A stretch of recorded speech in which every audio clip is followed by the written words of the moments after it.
Hello मेरे प्यारे students, कैसे हो आप सब और कैसी चल रही है आप सभी की तैयारी। तो स्टूडेंट, आज मैं आपके लिए लेकर आया हूं 25 फरवरी क्लास 10 साइंस के पेपर का, यानी कि साइंस का टॉप 8, यानी कि 8 ऐसे महत्वपूर्ण प्रश्नों को ना जो आपके बोर्ड एग्जाम में लगातार पूछे जाते हैं। अगर आपने इन 8 क्वेश्चंस को पढ़ लिया तो समझ लो भैया, जो 4-4 नंबर वाले क्वेश्चन आते हैं ना, वो आपका कंप्लीट हो जाएगा। ये आपके बोर्ड एग्जाम में लगभग हर साल पूछे जाते हैं और ये जो क्वेश्चन है 100% गारंटी वाले क्वेश्चन है। जब आप क्वेश्चन देखोगे ना, आपको खुद ही पता चल जाएगा, इससे बाहर कुछ नहीं आएगा। तो चलिए स्टार्ट करते हैं। आप लोग वीडियो को लाइक कर देना। सबसे पहले मैं आपको वो वाली लिस्ट दिखा देता हूं क्वेश्चन की ना, जो हम इस वीडियो में पढ़ेंगे। सबसे पहला क्वेश्चन जो होगा, प्रतिवर्ती क्रिया किसे कहते हैं, प्रतिवर्ती क्रियाओं के कुछ सामान्य उदाहरण दीजिए। देखो, ये जो क्वेश्चन होंगे 10th साइंस का जो बायोलॉजी है ना, उसके ये सारे क्वेश्चन होंगे। देखो कितनी बार आपके बोर्ड एग्जाम में आ चुका है, ठीक है। बाकी फिजिक्स और केमिस्ट्री के क्वेश्चंस मैं ऑलरेडी आपको बता चुका हूं, जाकर आप लोग प्लेलिस्ट में जरूर देख लेना। दूसरा क्वेश्चन देखिए भैया, दूसरा क्वेश्चन भी एनसीईआरटी का है, 2020 में आ चुका है, बहुत इंपॉर्टेंट है। तीसरा क्वेश्चन भी एनसीईआरटी का है, 2020 में, बहुत ज्यादा इंपॉर्टेंट है। चौथा क्वेश्चन भी बोर्ड एग्जाम में कई बार आ चुका है। पांचवा क्वेश्चन जो पढ़ेंगे ये भी बहुत ज्यादा इंपॉर्टेंट है। 6 नंबर वाला क्वेश्चन तो बहुत स्पेशल है और 7 नंबर वाला क्वेश्चन भी बहुत इंपॉर्टेंट है और 8 वाला भी। तो ये तो क्वेश्चन थे, अभी तो ट्रेलर है मेरे भाई, पिक्चर अभी बाकी है। ये तो सिर्फ क्वेश्चन है ना। अब चलिए एक एक क्वेश्चन को हम पढ़ते हैं, ठीक है, ताकि बहुत ज्यादा इजी हो जाए हमारे लिए। तो सबसे पहला क्वेश्चन अगर हम लोग देखें ना, देखो क्वेश्चन को ध्यान से समझना। इसका पीडीएफ अगर आपको चाहिए तो बस वीडियो को लाइक करना, जितना ज्यादा लाइक आएगा उतनी जल्दी मैं पीडीएफ दे दूंगा कमेंट में या फिर डिस्क्रिप्शन में, ठीक है, दे दूंगा मैं। तो आप लाइक करना, चैनल को सब्सक्राइब करना और पीडीएफ कमेंट कर देना। जितना कमेंट आएगा पीडीएफ का उतनी जल्दी आपको पीडीएफ मिल जाएगा। तो फर्स्ट क्वेश्चन है, प्रतिवर्ती क्रिया किसे कहते हैं, प्रतिवर्ती क्रियाओं के कुछ सामान्य उदाहरण लिखिए। भैया ये क्वेश्चन बहुत ज्यादा इंपॉर्टेंट है, 17, 18, 19, 25 में आ चुका है, तो 26 में भी आएगा। देख लो ध्यान से, समझो प्रतिवर्ती क्रिया है क्या। देखो, ऐसे अनैच्छिक क्रियाएं जो अनायास, अविलंब, यंत्रवत एवं सहज ही घटित होती हैं और सुषुम्ना में संवेदी प्रेरणा पहुंचने पर चालक प्रेरणा के रूप में अपवाहक अंगों द्वारा तुरंत ही घटित होती हैं, वो प्रतिवर्ती क्रियाएं कहलाती हैं। भाई इसकी परिभाषा जब आप देखोगे ना तो आपको लगेगा यार कैसी परिभाषा है, ठीक है, लेकिन ऐसे ही आपको ये याद करना पड़ेगा, ठीक है, ऐसे ही आपको याद हो जाए तो ठीक है। तो ये इसका डेफिनेशन हुआ। अब इसके कुछ उदाहरण भी आपको बताने हैं। तो प्रतिवर्ती क्रियाओं के कुछ सामान्य उदाहरण निम्न है। जैसे देखो, खांसना एवं छींकना, जो आप खांसी आपको आती है ना या छींक आती है, वो एक प्रतिवर्ती क्रिया है। आप खुद ही देख लो, श्वसन मार्ग में किसी ठोस कण के पहुंचने पर फेफड़ों से मुख के द्वारा तीव्र गति से वायु बाहर निकलती है, जिससे कि अवांछित कण वायु के दबाव से बाहर निकल जाए, ठीक है। तीव्र उच्छ्वास के कारण स्वर पट्टियों में कंपन उत्पन्न होने से खांसी की ध्वनि उत्पन्न होती है। छींकने में भी ऐसा ही होता है, अंतर केवल इतना ही है कि इसमें वायु मुख के स्थान पर नाक से बाहर निकलती है। देखो, जब आप खांसते हो तो जो वायु है वो मुख से बाहर निकलती है और जब आप छींकोगे तो नाक से बाहर निकलेगी, यही डिफरेंस है। और ये प्रतिवर्ती क्रियाओं का एग्जाम्पल है। दूसरा एग्जाम्पल है नेत्र प्रतिक्षेप क्रिया। देखो, किसी वस्तु के अचानक सामने आने पर पलकों का अविलंब झपकना नेत्र प्रतिक्षेप क्रिया कहलाता है। जैसे मान लो कोई अचानक सामने आ गया, ठीक है, तो आपकी जो आंखें हैं, देखा होगा आपने, वो तुरंत झपकती हैं, ठीक है, डर से या किसी से भी। तो ये भी एक प्रतिवर्ती क्रिया ही है। दूसरी, अगला देख लो, जानु झटक प्रतिक्षेप। यदि किसी व्यक्ति को स्टूल अथवा मेज पर बैठकर उसके घुटनों के जानु फलक स्नायु यानी कि नी कैप टेंडन पर थपथपाया जाए तो उसकी टांगे स्वतः ही झटके के साथ उठकर आगे बढ़ती हैं। ये भी एक प्रतिवर्ती क्रिया है। भाई करके देख लेना, ये एक्सपेरिमेंट सब कुछ सही निकलेगा। चौथा, लार श्रावण प्रक्रिया। वांछित भोजन के सामने आने पर लार का श्रावण होने लगना एक प्रतिवर्ती क्रिया। मतलब मान लो आप बैठे हो, कोई इमली खा रहा है, खट्टी चीजें खा रहा है, अचार खा रहा है, तो आपके मुंह में अचानक पानी आ जाएगा, या खटाई खा रहा है तो पानी आ जाएगा। ये भी एक प्रतिवर्ती क्रिया है। अन्य उदाहरण जैसे उबासी आना, साइकिल चलाना, टाइप करना, नृत्य करना तथा वाद्य गीत आदि प्रतिवर्ती क्रियाओं के कुछ अन्य उदाहरण हैं।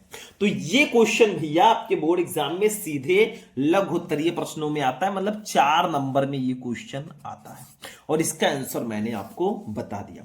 देखो जो क्वेश्चन है हो सकते हैं भैया ये 4 नंबर की जगह 6 नंबर में भी आ जाए, ऐसा भी हो सकता है, कंपलसरी नहीं है कि 4 ही नंबर में आएगा। ठीक है, दूसरा क्वेश्चन देखो, मधुमेह के कुछ रोगियों की चिकित्सा इंसुलिन का इंजेक्शन देकर क्यों की जाती है? भैया जिसको मधुमेह है, डायबिटीज है, उसमें कुछ रोगियों की चिकित्सा इंसुलिन का इंजेक्शन देकर क्यों किया जाता है?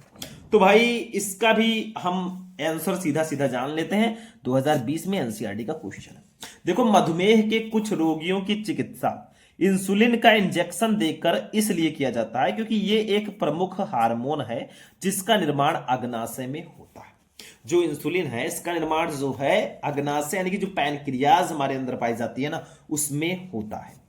ये हार्मोन रुधिर में शर्करा के स्तर को नियंत्रित करता है और ये जो हार्मोन है ना हमारे खून में, रुधिर का मतलब ब्लड, खून में रुधिर में शर्करा के स्तर यानी कि जो स्तर होता है, ठीक है, शर्करा के स्तर को ये कंट्रोल करता है, नियंत्रित करने में सहायता करता है। ठीक है, कौन? जो हमारा इंसुलिन है। ठीक है, यदि इंसुलिन का स्रावण हमारे शरीर में उचित मात्रा में नहीं होगा तो हमारे रुधिर में शर्करा का स्तर बढ़ जाएगा, जिसके कारण अनेक रोग जन्म लेंगे। और अगर हमारे शरीर में जो शर्करा है, ठीक है, इंसुलिन का स्रावण अगर हमारे शरीर में उचित मात्रा में नहीं होगा, प्रॉपर नहीं होगा, तो हमारे खून में शर्करा का स्तर यानी कि हमारे खून में शुगर का स्तर बढ़ जाएगा, जिसके कारण अनेक रोग जन्म लेंगे। इसीलिए मधुमेह के कुछ रोगियों को इंसुलिन का इंजेक्शन दिया जाता है क्योंकि उनमें प्रॉपर इंसुलिन नहीं बन पाता, जिससे उनको इंसुलिन का इंजेक्शन दिया जाता है। तो दूसरा क्वेश्चन भी हमारा हो चुका है भैया, ये क्वेश्चन भी फाइनल हुआ, इसको भी पढ़ लेना। देखो फिजिक्स के जो क्वेश्चन है वो मैं आपको ऑलरेडी बता चुका हूं, ये ऐसा मत कहना कि नहीं बताया सर जी। ठीक है, जाकर देखोगे आंसर मिल जाएगा। तीसरा क्वेश्चन देख लो, छुई मुई पादप में गति तथा हमारी टांग में होने वाली गति के 3 तरीके में क्या अंतर है? गति के 3 तरीके में क्या अंतर है, ये आपको बताना है। मतलब कहा जा रहा है कि छुई मुई पादप में गति तथा हमारी टांगों में होने वाली गति के 3 तरीकों में क्या अंतर है? तो देखो ध्यान से, इसका आंसर छोटा सा है। देखो छुई मुई पादप में गति आदेशिक तथा छूने से होती है, जबकि हमारी टांग में होने वाली गति ऐच्छिक होती है। बस यही डिफरेंस है भैया, यही डिफरेंस है। ये भी आपका कंप्लीट हो चुका है, क्वेश्चन इजी वाला था ये। चौथा क्वेश्चन देख लो, छुई मुई पादप की पत्तियों की गति प्रकाश की ओर पररोह की गति से किस प्रकार भिन्न है? तो भाई छुई मुई पादप की पत्तियों की गति दिशिक होती है, अर्थात ये किसी भी दिशा में हो सकती है, ऐसा नहीं है कंपलसरी कि एक ही दिशा में हो, ये किसी भी दिशा में हो सकती है। जबकि प्रकाश की ओर प्ररोह की गति प्रकाशानुवर्ती होती है, अर्थात ये प्रकाश स्रोत की दिशा की ओर ही होती है। मतलब छुई मुई के पादप में जो गति होती है ना वो किसी भी दिशा में हो सकती है, लेकिन जो प्रकाश की ओर प्ररोह है ना उसकी गति जो है प्रकाशानुवर्ती होती है, यानी कि ये केवल प्रकाश स्रोत की दिशा की ओर ही होती है। यही दोनों में डिफरेंस है, तो कुछ खास नहीं था, इसको भी हमने जान लिया। ठीक है, 4 क्वेश्चन हो गए। देखो अभी कुछ अच्छे वाले बड़े वाले क्वेश्चंस भी मैं आपको बताऊंगा, टेंशन मत लेना।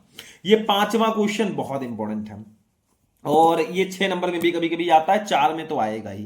देखो नलिका विहीन ग्रंथियों से आप क्या समझते हो? थायराइड ग्रंथि का कार्य बताइए। बहुत इंपॉर्टेंट क्वेश्चन है, तो इसको हम समझेंगे। देखो ध्यान से, नलिका विहीन ग्रंथियों से आप क्या समझते हैं? थायराइड ग्रंथि का कार्य क्या है? बहुत स्पेशल है, क्वेश्चन बहुत आता है। तो देखो अंतःस्रावी ग्रंथियां पहले थोड़ा सा जान लो, ये क्या होती हैं, फिर हम थायराइड ग्रंथ जो है, थायराइड हार्मोन, इन सब के बारे में जानेंगे। देखो हार्मोन स्रावित करने वाली ग्रंथियों को नलिका विहीन ग्रंथियां या अंतःस्रावी ग्रंथियां कहते हैं।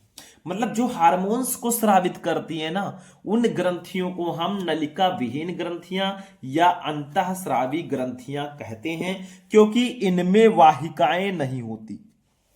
इनमें वाहिकाएं नहीं होती तभी तो इनको नलिका विहीन ग्रंथियां कहते हैं। ठीक है, और ये अपना स्राव सीधे रुधिर में छोड़ती हैं। ये अपना जो स्राव है ना सीधे ब्लड में छोड़ती हैं। रुधिर के साथ प्रत्येक हार्मोन शरीर में विशिष्ट स्थान पर पहुंचकर विशिष्ट परिवर्तन करता है, जैसे वृद्धि की दर, गौण लैंगिक लक्षणों का प्रतिलक्षित होना, लैंगिक परिपक्वता आदि। ठीक है, ये हो गया। अब देखो मानव शरीर में पाई जाने वाली अंतःस्रावी ग्रंथियां कौन कौन सी है। सबसे पहला है बच्चों पीयूष ग्रंथि। देखो ये मस्तिष्क में होती है, क्वेश्चन बहुत आता है कि पीयूष ग्रंथि कहां पाई जाती है, तो सिंपल आप लोग बता देना, ये मस्तिष्क में स्थित होती है। इसके द्वारा स्रावित हार्मोन ऑक्सीटोसिन, वैसोप्रेसिन, सोमेटोट्रोपिक आदि हैं, ये इसी के द्वारा स्रावित होते हैं। दूसरा है थायराइड ग्रंथ। देखो ये ग्रंथ यंत्र के पार्श्व अधर तल पर स्थित द्विपालित संरचना होती है, ये एच आकृति की होती है और मनुष्य में इसका भार लगभग 25 से 30 ग्राम का होता है, बहुत ज्यादा भार नहीं होता है, 25 से 30 ग्राम का ये होता है। ये मुख्य रूप से थायरॉक्सिन या थायराइड हार्मोन स्रावित करती है। मतलब जो थायराइड ग्रंथि है ना, ये किस हार्मोन का स्रावण करती है, तो सिंपली दिया गया ये थायरॉक्सिन या थायराइड हार्मोन का स्रावण करती है, जो कि मुख्यतया आयोडीन का उत्पाद है। यह हार्मोन शरीर की उपापचयी क्रियाओं का नियमन तथा नियंत्रण करता है। कौन सा हार्मोन? थायराइड हार्मोन या थायरॉक्सिन हार्मोन। आगे देखो इसके प्रमुख कार्य आधारीय उपापचय दर बीएमआर को नियंत्रित करना, प्रोटीन संश्लेषण यानी कि प्रोटीन सिंथेसिस, ग्लूकोज के उपयोग एवं हृदय स्पंदन की दर को बढ़ाता है। इसकी कमी से हृदय की गति धीमी, शरीर सुस्त एवं मस्तिष्क दुर्बल हो जाता है। भाई बहुत इंपॉर्टेंट ये हार्मोन है हमारे अंदर, थायरॉक्सिन या थायराइड। भैया जब हमारे हृदय की गति धीमी हो जाएगी, हार्ट, सोचो हार्ट अचानक रुक जाए, जिसको हार्ट अटैक बोलते हैं भाई, तो आदमी की मृत्यु तक हो सकती है। या शरीर सुस्त रहेगा तो क्या करोगे आप? ठीक है, मस्तिष्क ही दुर्बल हो जाएगा तब तो पागलों में गिनती होने लगेगी। तो भैया ये हार्मोन बहुत ज्यादा जरूरी है इस हिसाब से। तीसरा देखो पैराथायराइड ग्रंथ, ये भी गले में स्थित होती है, पैराथायराइड ग्रंथ। ये सब अंतःस्रावी ग्रंथियां। उसके बाद एड्रीनल ग्रंथि, जिसको अधिवृक्क भी बोलते हैं, ये उदर में वृक्क के पास स्थित होती है। कुछ बच्चे कहेंगे सर जी अधिवृक्क सॉरी वृक्क क्या है? किडनी सुने हो? किडनी, ठीक है, किडनी ही वृक्क है भाई हिंदी में। अब देखो कुछ लोग इंग्लिश में तो जानते हैं लेकिन हिंदी में ही नहीं जानते, ठीक है, तो ये जानकारी रखो। पांचवा थाइमस ग्रंथि, ये वक्ष में स्थित होती है। पांचवा पीनियल काय, ये मस्तिष्क में स्थित होती है। तो ये सब थे अंतःस्रावी ग्रंथियां, ठीक है। जो आपका क्वेश्चन था उसी के अकॉर्डिंग हमने बता दिया। क्वेश्चन आपका था कि नलिका विहीन ग्रंथियों से आप क्या समझते हैं, थायराइड ग्रंथि का कार्य बताइए, तो मैंने इसको भी बता दिया, ठीक है। इन सबका पीडीएफ चाहिए तो आप लोग फटाफट कमेंट करना, सबका पीडीएफ मिल जाएगा। 6 नंबर क्वेश्चन पे आ जाओ बच्चों। अनैच्छिक क्रियाएं तथा प्रतिवर्ती क्रियाएं एक दूसरे से किस प्रकार भिन्न है? तो भाई यहां पर इसका आंसर मैंने खुद ही लिखा है थोड़ा अच्छे से, ताकि आप लोग समझें। देखो अनैच्छिक क्रियाएं तथा प्रतिवर्ती क्रियाएं एक दूसरे से किस प्रकार भिन्न है, क्वेश्चन बहुत आ चुका है तो समझते हैं। देखो अनैच्छिक क्रियाएं जो बिना इच्छा से हो, प्रतिवर्ती क्रियाएं जो खुद ब खुद हो। देखो शरीर या शरीर के किसी अंग की क्रियाएं जिन्हें हम अपनी इच्छा से नियंत्रित नहीं कर सकते, इन्हें अनैच्छिक क्रियाएं कहते हैं। ये हमारे बिना इच्छा के होंगी। ऐच्छिक क्रियाएं होती तो वो हमारी इच्छा से होती। अनैच्छिक का मतलब जो हमारी बिना इच्छा से नियंत्रित नहीं, बिना अपने, देखो शरीर या शरीर के किसी अंग की क्रियाएं जिन्हें हम अपनी इच्छा से नियंत्रित नहीं कर सकते, इन्हें अनैच्छिक क्रियाएं कहते हैं। प्रतिवर्ती क्रियाएं क्या है? किसी उद्दीपन के प्रति अचानक व तीव्र प्रतिक्रियाएं प्रतिवर्ती क्रियाएं कहलाती हैं। दूसरा अंतर, इनका नियंत्रण मध्य मस्तिष्क व पश्च मस्तिष्क द्वारा किया जाता है। जो अनैच्छिक क्रियाएं हैं इनको कंट्रोल, इनका नियंत्रण जो है ना वो मध्य मस्तिष्क व पश्च मस्तिष्क द्वारा किया जाता है। इसमें देखो ये मुख्यतः मेरुरज्जु द्वारा नियंत्रित होती हैं, ना कि मस्तिष्क के द्वारा। ये स्वतः ही होती हैं अनैच्छिक प्रतिवर्ती क्रियाएं, ठीक है। उदाहरण देखो अनैच्छिक क्रियाओं का, हृदय का धड़कना, सांस लेना, पाचन नली का क्रमाकुंचन, गति, ये सब अनैच्छिक क्रियाएं हैं जिन्हें हम अपनी इच्छा से नियंत्रित नहीं कर सकते। प्रतिवर्ती क्रियाओं में छींकना, खांसना, मुंह में लार आना, पलके झपकना आदि ये सब है प्रतिवर्ती क्रियाएं। हो गया, समझ में आ रहा है? देखो ये है बायोलॉजी। बायोलॉजी में कोई न्यूमेरिकल तो है नहीं कि मैं फॉर्मूला बताऊंगा, न्यूमेरिकल सॉल्व कराऊंगा, ये सब नहीं है। इसमें चीजों को याद करो, समझो कहाँ क्या होता है, कैसे प्रोसेस होता है। चलो अगले क्वेश्चन पे हम लोग चलेंगे, इसको भी हम ड्रॉप आउट करते हैं। 7 नंबर क्वेश्चन पे आ जाओ। मास्टर ग्रंथि शरीर में कहां पाई जाती है, इसका क्या महत्व है? ये क्वेश्चन भी बहुत ज्यादा इंपॉर्टेंट है, तो समझेंगे। जो क्वेश्चन इंपॉर्टेंट है उसको जानना जरूरी भी है। देखो भैया, मास्टर ग्रंथि शरीर में कहां पाई जाती है और इसका क्या महत्व है? तो देखो, मास्टर ग्रंथि अथवा पीयूष ग्रंथि अग्र मस्तिष्क के पश्च भाग में डाई एनासिफैलान नामक संरचना की निचली सतह पर होती है। एक चीज तो है ही कि अगर आप कोई चीज ध्यान से पढ़ोगे ना, जैसे आप अच्छे से मस्तिष्क के बारे में पढ़े हो, तो आपको पता होगा भैया कि डाई एनासिफैलान है कहाँ, ठीक है। तो ये चीजें अगर अच्छे से पढ़ोगे ठीक रहेगा। अगर आप पार्ट टाइम पढ़ रहे हो भाई रट्टू तोता वाला, तो वो प्रॉब्लम आपको दे सकता है, ठीक है। तो क्या कहा गया? मास्टर ग्रंथि अर्थात पीयूष ग्रंथि, इसी को पीयूष ग्रंथि भी कहते हैं। अब क्वेश्चन आता है किस ग्रंथि को मास्टर ग्रंथि के नाम से जाना जाता है? तो पीयूष ग्रंथि, जिसको हम पिट्यूटरी ग्रंथि भी बोलते हैं। ये अग्र मस्तिष्क के पश्च भाग में डाईएन्सिफैलॉन नामक संरचना की निचली सतह पर स्थित होती है। ये शरीर की लगभग समस्त अंतःस्रावी ग्रंथियों पर नियंत्रण रखती है। और ये जो मास्टर ग्रंथि है ना, ये हमारे शरीर में पाई जाने वाली समस्त अंतःस्रावी ग्रंथियों पर नियंत्रण रखती है। जो अभी मैंने आपको पढ़ाया था ना ग्रंथियां, वो उन सब पर यही नियंत्रण रखती है, कंट्रोल रखती है। आगे देखो, इसके पश्च भाग से निकलने वाला प्रमुख हार्मोन ऑक्सीटोसिन है। मतलब मास्टर ग्रंथि के पश्च भाग से निकलने वाला प्रमुख हार्मोन ऑक्सीटोसिन है। यह गर्भावस्था में गर्भाशय की पेशियों के संकुचन को प्रेरित कर प्रसव पीड़ा उत्पन्न करता है। और जब कोई स्त्री गर्भवती होती है ना, तो गर्भावस्था में गर्भाशय की पेशियों के संकुचन को यह प्रेरित करता है और प्रसव पीड़ा ये उत्पन्न करता है। प्रसव का मतलब जो बच्चा पैदा होता है ना, उसी प्रक्रिया को ही हम प्रसव बोलते हैं। तो ये प्रसव की पीड़ा को उत्पन्न करता है। जब बच्चा पैदा होने वाला होता है तो स्त्री को काफी ज्यादा दर्द होता है, ठीक है। तो यही जो है पीड़ा उत्पन्न करता है।